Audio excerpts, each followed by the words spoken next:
Akkam jirtu maatiiwwan Eellaa Akaadaamii viidiyoo keenya har'aan immoo kan qabannee dhufne akkamitti sagalee afaan Oromoo adda baasnaa kan jedhudha.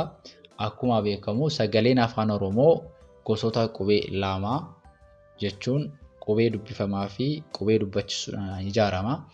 Kanaaf akkamitti sagaleessinaa sagalee akkamitti baafannaa qubeewota.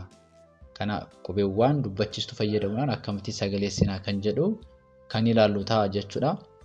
Kanaaf viidiyoo kana amma dhumaatti hordoftaniinaan akkamitti barreessuun ni danda'ama sagaleessuudhaan akkamitti immoo dubbisuun illee ni danda'ama kan jedhu kan hubattanii ta'a jechuudha. Kanaaf namoonni viidiyoo kana jalqabuun dura subscribe godha namoonni haaraa taatanii akkasumas immoo viidiyoo kana like gochuun jalqabaa isiniin jedha. Namoonni immoo keessaan barachuu warra barbaadan jalqabdanii lakkoofsi keenya viidiyoo kana jala jira karaa Imo, WhatsApp akkasumas Telegramiidhaan nu argachuu dandeessu heelonuun jedha. Amma kallattiidhaan gara barumsa keenyaa kan deemnu ta'a jechuudha. Kanaaf akkuma argitanii raan gadi akkas yeroo deemtanii qubeewwan dubbachistuu argitu. Asiin yeroo deemtanii immoo raan gadi yeroo deemtanii qubeewwan maalii argitu? Dubbifamaa argitu jechuudha. Namni baay'ee maal godhu qubee dubbifamaa fi dubbachistuu adda baasuu dhabuun haala akkamitti akka dubbifamu namni rakkata. Kanaaf kanallee asirratti adda baasuu qabdu jechuudha. Kanaaf isa kana warri kun yeroo hundumaa qubee dubbifamaa ittaanan yeroo dhufanii qubeen sun akka sagalee baafatee dubbifamuuf ni gargaaru jechuudha. Kanaaf isaan maalidha?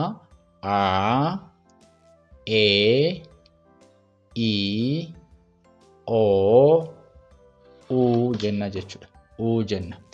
Kanaaf warri kun jalqabaa irraa yeroo dhufanii akkuma sagalee isaanii A, E, I, O, U jennee dubbisna. Garuu yeroo dubbifamaa qubee dubbifamaa taanan yeroo dhufanii garuu sagalee dubbifamaa keessatti dubbifamu malee of danda'aniin dubbifamanii jechuudha. Kanaaf jalqaba irratti qubee arginu maali? Qubee maaliidha? Pa argina jechuudha. Pa. Pa kana pa jedhamee kan dubbifamu maal? A. Sagalee A jedhu qaba. Pa ni ta'a jechuudha. Garuu akkasumaan yoo dubbachistuun biraa hin dhufne ta'e maal ta'a? Jedhamee dubbifama. Sagalee hin qabu jechuudha. Kanaaf dirqama sagalee baafachuuf maal qabaachuu qaba? Dubbachistuu of biraa qabaachuu qaba. Kanaaf amma akkamitti akka ta'e ni ilaallaa jechuudha. Kanaaf qubee kana barreessuudhaan jalqabna. Pa akkatti barreessitu pa akkanaatti barreeffama.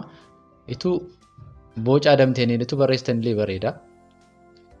Maaliif harka keessan shaakaraa deemaa jechuudha. Harka keessan shaakaraa deemaa waan ta'eef tu barreessan bareeda. Pa jenna jechuudha. Pa akka kanatti ergaa barreessinee booda harka kanatti barreessinee booda pa qubeen dubbachistuu biraa yeroo dhufu immoo sagalee akkamitti qabaachuu danda'a kan jedhu ni ilaallaa jechuudha. Amma sagaleen dubbachistuu yeroo biraa dhuftu akkamitti dubbifamaa kan jedhu ni ilaalla. Amma sagalee gabaabaa fi dheeraa kan jedhamu jira afaan Oromoo keessatti sagalee gabaabaa ni ilaallaa jechuudha. Sagalee gabaabaa jechuun A tokko yeroo itti daballu fakkeenyaaf pa ni ta'a. Pa jennee dubbisa. Maal jennee dubbisna? Pa A'tti dabalatanii. A kana kun kompiitaraan yeroo barreeffamtudha. Yeroo baay'ee qalamadhaan yeroo barreeffamtu haraa kanaan barreessitu. A. Pa ni ta'e. As immoo E itti dabalee maal ta'a? P jijjiirama sagalee isaa. Pa as immoo P. Asii yeroo itti dabalu maal ta'a? P. Asii O yeroo itti dabalu maal ta'a? O. Asii Po ta'e. Asii U yeroo itti dabalu maal ta'a? Fu. Fu ni ta'a jechuudha. Fu ni ta'a jechuudha. Kanaaf amma warri kun sagalee gabaabaadha. Maal jenna? Gabaabsinee sagalee keenya gabaabbatee mafa. Pa. P. P. Po. Fu jedha. Sagalee dheeraa akkamitti baafata? Yeroo jennu qubee dubbachistuu kana lama gochuudha sagalee dheeraa baafachuuf jechuudha. Kanaaf asii A tokkotti daballaa. Kanaaf maal ta'e? Pa. Pa ta'e asis E tokkotti daballaa maal ta'a? P ni ta'a. Asis qubee xiqqoo yeroo itti daballu P ta'a. Asiis qubee tokko irratti dabalu maal ta'a? Poo. Asii qubee tokko irratti dabalu maal ta'a? Puu. Argitanii? Sagalee dheeraa qaba. Paa, pee, pii, poo, puu jennee dubbisna jechuudha. Haala kanaan dubbisuu dandeenya. Qubee itti aansee jiru asitti maalidha? Qaadha. Qaa kana akka yeroo barreessitanii qubeedhaan yeroo barreessitanii akkamitti barreessitu? Asii geengoo gootanii akka kanatti qaa kanatti barreessuu dandeessu. Haala kanaan barreessuu dandeessu.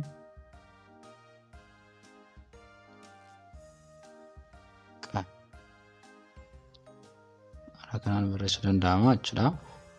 Qaa. Haala kanaan qubee akkasitti barreessuu dandeessu. Achi qubeen dubbachiistu yeroo dhufumu akkamitti sagalee sanaa kan jedhu kan ilaallu ta'a jechuudha. Kanaaf qaa kana a biraa yoo finne a tokko maal ta'a? Akkasitti qa. Asii qee. Asii qii. Asii qoo.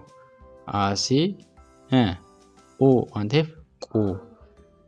Quu jenna jechuudha. Haala kanaan tokko goonee akkasitti dubbisuu dandeenya. Kanaaf amma itti aanee jiru maalidha? Sagalee dheeraa yeroo qabaatu immoo dubbachiistu maal gochuudha? Lama gochuudha. Kanaaf asii maal ta'a? A tokko itti dabalu qaa. Asii maal ta'a? Qee. Asii maal ta'a? Qii. Asii maal ta'a? Qoo. Asii yoo quu. Amma inni kun sagalee maal qaba? Dheeraa qaba. Inni dura qa, qee, qii, qoo, quu ture. Inni yeroo gabaabaa ture, gaafa tokko ture. Amma garuu maal ta'a? Lama yeroo ta'u qaa, qee, qii, qoo, quu jennee dubbisna jechuudha. Haala kanaan ni dubbisna jechuudha. Inni taanee jiru immoo qubee maalidha? Raadha. Raa. Kanaaf raa akkamitti dubbifama kan jedhu ni ilaalla jechuudha. Raa haala kanaan barreessuu dandeessu. Raa. Maaliif yoo xinnoo inni kun ani maawuziidhaan barreessan jira waan ta'eef barreeffamuu koo bareeduu dhiisuu danda'a. Garuu sirriitti shaakaluu ni dandeessu jechuudha. Sirriitti qubeedhaan kun aanaan harkaa koo fayyadamaan jiru kan maawuzii kompiitaraan fayyadamaan jira waan ta'eefidha.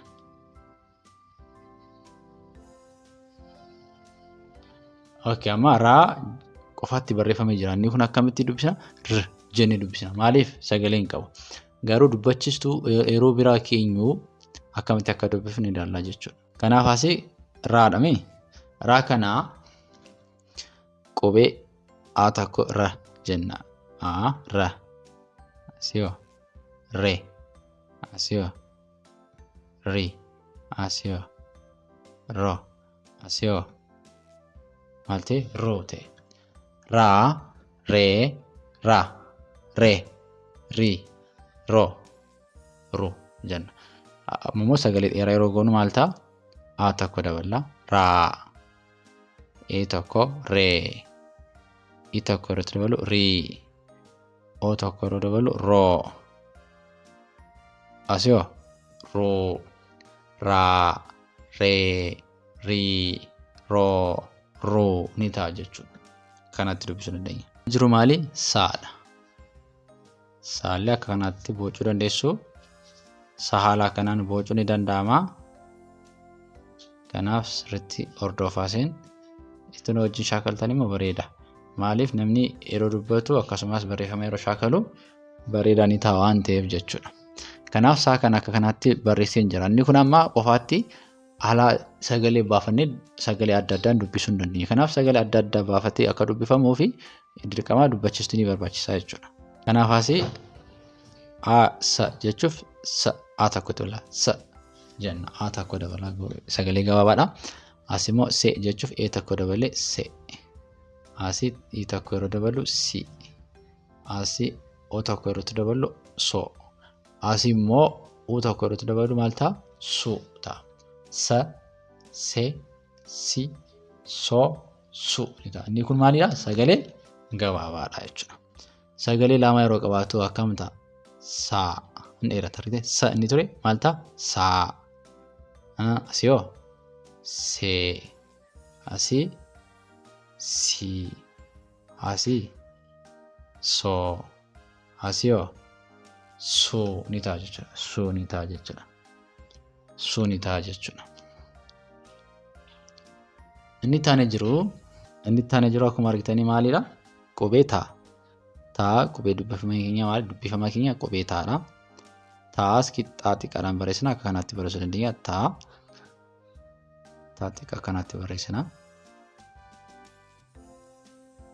Kanaaf ta'a xiqqaa akkanatti barreessina jechuudha.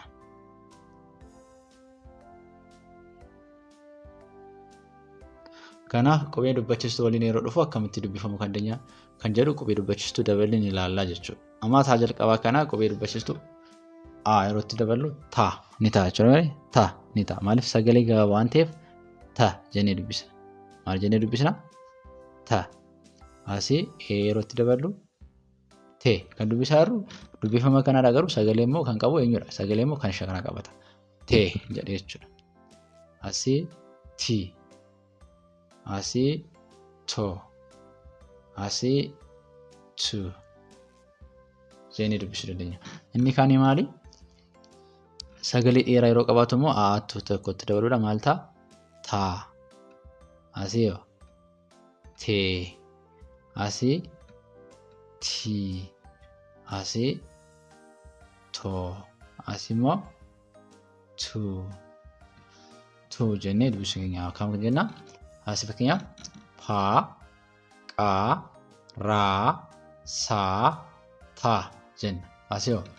Pee, qee, ree, see, tee jenna. Asii immoo pii, qii, rii, sii, tii jenna. Asii immoo poo, qoo, roo, soo, too jenna. Asii fuu, quu, ruu, suu, tuu jecha haala kanaan dubbisuu ni dandeenya jechuudha. Kanaaf haala kanaan sirriitti deddeebitanii ilaaltaniinaan barreeffamaan qabataniinaan barachuun dubbisuun salphaadha jechuudha. Kanaaf haala kanaan barachuun danda'ama. Namoonni karaa keessoon barachuu barbaadan illee bilbilli keenya viidiyoo kana jala jira. WhatsApp irratti, Telegram irratti akkasumas Imo irratti nu argachuu dandeessu nu bilbila. Kanaaf viidiyoo keenya har'aa kana fakkaata. Viidiyoo biraan amma walitti deebinu nagaan tura.